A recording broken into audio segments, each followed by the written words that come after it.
সন্দ্বীপে, চট্টগ্রামে আমরা প্রতি বছর সন্দ্বীপ যাই।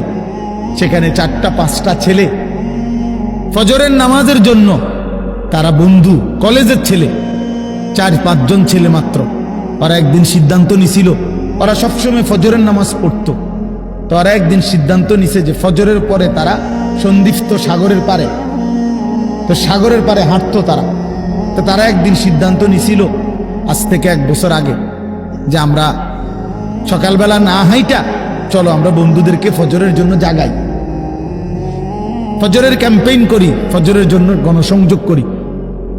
এই 4-5 জন ছেলে উদ্যোগ নিয়ে শুরু করছে।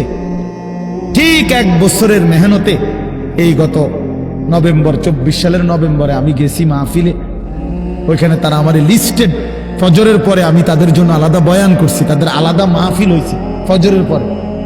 মানে রাইতে আমি যেই প্যান্ডেলে ওয়াজ করছি ওই প্যান্ডেলটা তারা সকালের জন্য আবার ভাড়া নিছে। বুঝেন না এই কথা? আমি ওখানে ছিলাম, আর ওখানে রাত্রে আসা যায় না, ওইটা সন্দ্বীপে স্পিড বোট দিয়ে আইতে যাইতে হয়, তো রাইতে আওয়ানোর সিস্টেম নাই, থাকতে হয়।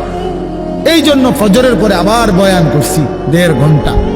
তো ওরা, আমি বললাম এত ভোরে ছেলেরা আইবুনি, কয় হুজুর আসবেন ইনশাআল্লাহ, আপনি দেখেন। তারা আমারে দেখাইছে কাগজে কলমে লিস্টেড করা প্রায় 4,500 ছেলে এখন ফজরের নামাজ জামাতে। যুবক চাইলে কি না পারে, যুবক চাইলে ভাঙতে পারে, যুবক চাইলে গড়তে পারে।